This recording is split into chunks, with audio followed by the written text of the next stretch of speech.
मोहम्मद अलीम रशीद, आप लोग का स्वागत है स्मार्ट क्लास के इस नई वीडियो के साथ। आज हम आप लोग के लाए क्लास 12th का हिस्ट्री चैप्टर नंबर 2। ये वीडियो पार्ट 3 है। इससे पहले हम 2 वीडियो अपलोड कर चुके हैं। अगर आप लोग चैनल पहली बार आए तो आप लोग मतलब प्ले लिस्ट में जाकर देख सकते हैं। चलिए हम वीडियो में आगे बढ़ते हैं। ये सब पढ़ा चुके हैं, हम आगे चलते हैं। अगर आप लोग चैनल पहली बार आए तो चैनल को भी सब्सक्राइब कर लें। इससे पहले पढ़ा चुके हैं, अब यहाँ से हम पढ़ाते हैं। मौर्य साम्राज्य के बाद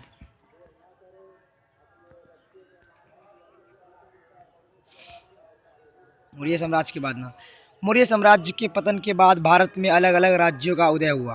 देखिए, मौर्य साम्राज्य के बाद भारत में अलग अलग राज्य का उदय हुआ, मतलब राज्य का उदय हुआ, अलग अलग राजा का मतलब उदय हुआ, शुरुआत हुआ। समझ में आ गया ना।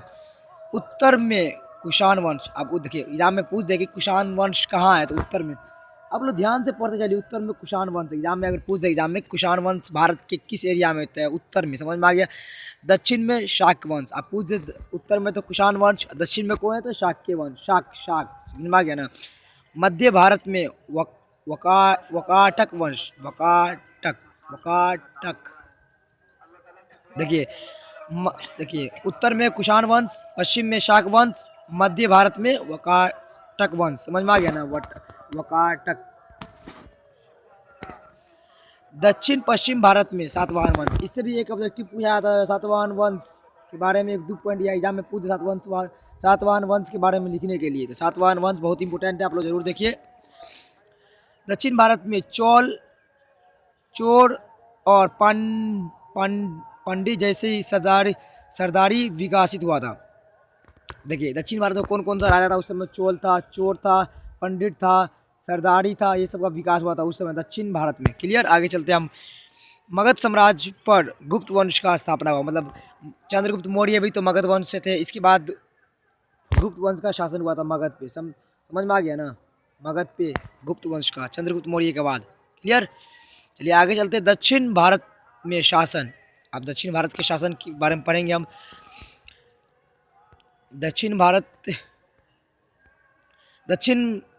भारत के दक्षिण क्षेत्र में सरदारों का उदय हुआ। अब भारत के एग्जाम में पूछे सरदारों का उदय भारत के किस क्षेत्र में हुआ था, भारत के दक्षिण में।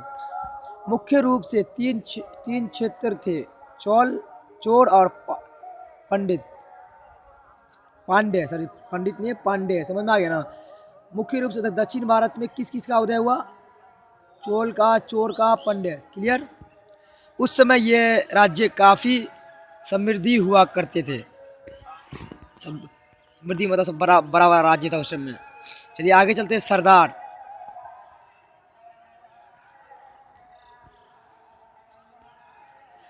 एक प्रकार का शासन था जो राजा तो नहीं था पर राज्य पर अधिकार करता था। मतलब सरदार का जो शासन था उसमें मतलब होता है कि टोला मोहल्ला में होता है ना सरदार, पिंड जैसे, उसमें रहता था, मगर राजा नहीं था, मगर राजे की जैसे उसका अधिकार था। समझ में आ गया आप लोग को। चलिए आगे चलते हैं। सरदार का पद वंशानुगत था। देखिए, वंशानुगत भी हो सकता था, मतलब वंशानुगत का मतलब समझ में आया आप लोग को, मतलब खानदानी भी हो सकता था। और चुनाव के आधार पर भी सरदार को चुना जा सकता था। मतलब कि जिसका बाप है उसका बेटा, उसका पोता, और चुनाव के अनुसार भी हो सकता था। समझ में आ गया ना, कोई दिक्कत नहीं हुआ। वंशानुगत। समझ में आ गया ना। सरदार के समर्थक उसके परिवार के लोग हुआ करते थे, मतलब सरदार के जो समर्थन में थे उसके परिवार ही थे। चलिए अब सरदार के कार्य के बारे में जानते हैं। सेना का नेतृत्व सरदार द्वारा किया जाता था। समझ में आ गया ना। सभी प्रकार के धार्मिक अनुष्ठान और यज्ञ सरदार द्वारा आयोजित करवाया जाता था। मतलब यज्ञ जो होता ना, यज्ञ और जो होता, सॉरी यज्ञ बोल दिया, यज्ञ अनुष्ठान सब सरदार द्वारा ही कराया जाता था। साथ ही साथ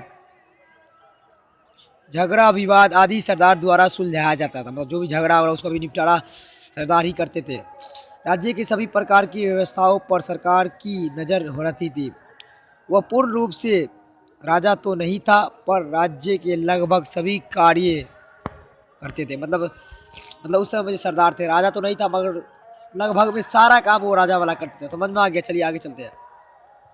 कर व्यवस्था। कर मतलब रुपया, टैक्स। समझ में आ गया ना। किसी भी सरदार द्वारा अस्थायी रूप से कर नहीं लिया जाता था। मतलब उस टाइम में सरदार का एक अच्छा बात था, मतलब किसी भी स्थानीय लोग से कर या टैक्स नहीं लगाया था लोग पे। सरदार की आय लोगों द्वारा दी गई भेंट के रूप में होती थी। मतलब सरदार का जो रुपया पैसा होता था वो लोग जो उसको देते थे भेंट में, इनाम में, उसी से उसका आय होता था। समझ में आ गया ना? इस आय को सरदार अपने समर्थकों में बांट दिया करते थे। मतलब आप समझिए, जितना भी इनाम के रूप में आता था वो अपने जो भी समर्थन थे उसके रूप, मतलब उस लोग को बांट दिया जाते थे, मतलब अपने पास नहीं रखते थे। क्लियर? आगे चलते हैं। जानकारी के स्रोत। अब देखिए सरकार के सरदार के बारे में जानते हैं हम। इन राज्यों के बारे में जानकारी प्राचीन तमिल संगम ग्रंथ से मिलता। अब मान लें सरदार के बारे में जानकारी किससे मिलता? वीवीआई पॉइंट आप लोग नोट कर लीजिए ये वाला पॉइंट। प्राचीन तमिल संगम ग्रंथ में मिलता सरदार के बारे में। क्लियर? एग्जाम में पूछते प्राचीन तमिल संगम ग्रंथ में क्या मिलता है? सरदार के बारे में जानकारी मिलता है। इस ग्रंथ में सरदार के बारे में विस्तृत विवरण मिलता है। समझ में आ गया ना? पहले हम बता सरदार के बारे में मिलता, ये पॉइंट बहुत वीवीआई आप लोग नोट कर लीजिए।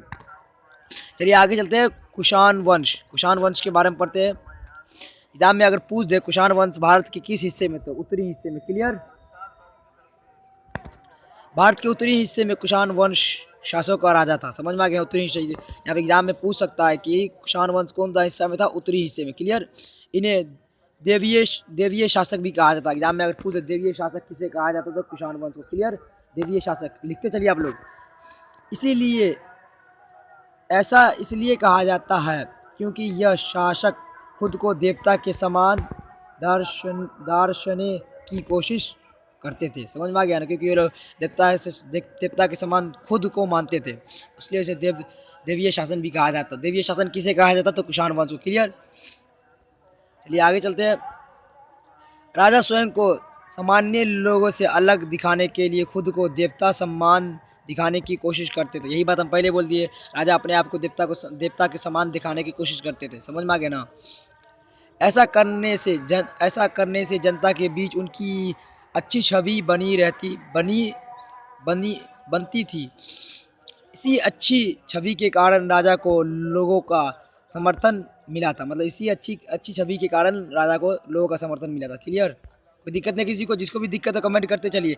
और हम एक बात आप लोग को बता देते हैं कि यहाँ पे 10th और 12th का पढ़ाई होता है, खास के उर्दू का भी। तो उर्दू का अच्छे से पढ़ाते हैं हम लोग। आप लोग अगर वीडियो पहली बार तो वीडियो पर जाके देख लीजिए, और अच्छा लगे तो लाइक करें, सब्सक्राइब करें। और एक और बात और बता देते हैं, ये चैप्टर नंबर 2 का तीसरा वीडियो है। 2 वीडियो हम पहले अपलोड कर चुके हैं, आप लोग जाके देख सकते हैं। कोई दिक्कत नहीं होने वाला किसी को। चलिए आगे चलते हैं। इसी वजह से राजा खुद को देवता सम्मान दिखाने की कोशिश करते थे। राजा मंदिर में भगवान के बराबर में अपनी विशाल मूर्ति बनाते थे। मतलब मंदिर में जो मतलब भगवान का जो मूर्ति होता है उसके बगल में राजा अपना मूर्ति बनाता था। क्लियर? अपने नाम के आगे देवपुत्र की उपाधि लगाते थे। अब देवपुत्र की उपाधि भी लगाते थे राजा अपने नाम के सामने। समझ आ गया ना? प्रजा के प्रचलित सिक्के के एक तरफ राजा की छवि तथा दूसरे तरफ देवता की छवि हुआ करती थी। क्लियर? उस समय में मतलब राजा एक सिक्का जो था एक तरफ राजा का, एक तरफ देवता का।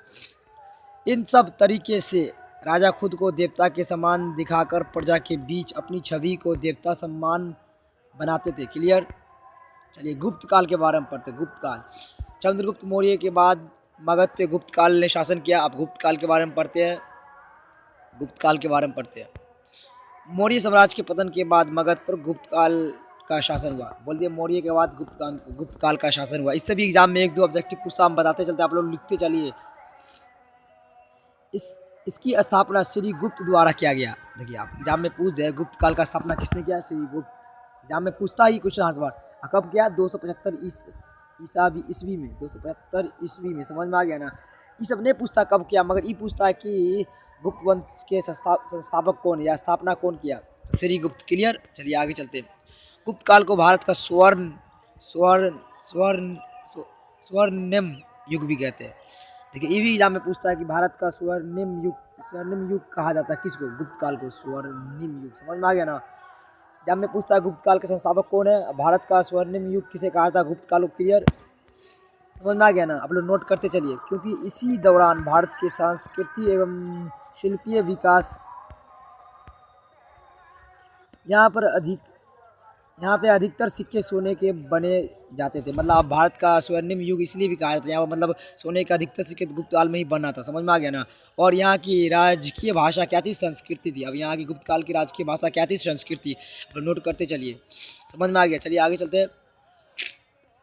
समुद्रगुप्त समुद्रगुप्त गुप्त काल के सबसे प्रभावशाली शासक में से एक था। एग्जाम में पूछ दे गुप्त काल के प्रभावशाली राजा कौन थे निम्न में से, तो याद कर लीजिए समुद्रगुप्त। समुद्रगुप्त का बहुत बड़ा नाम है गुप्त काल के प्रभावशाली राजा में। समझ में आ गया ना।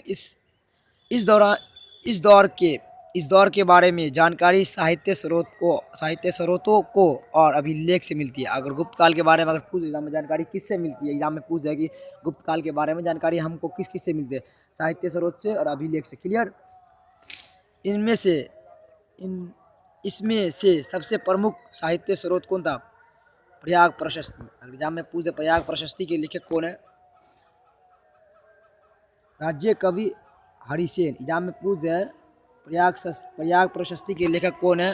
राजकवि हरिसेन। एग्जाम में पूछता है प्रयाग प्रशस्ति के लेखक कौन है? राजकवि हरिसेन, जिसे समुद्रगुप्त भी कहा जाता है।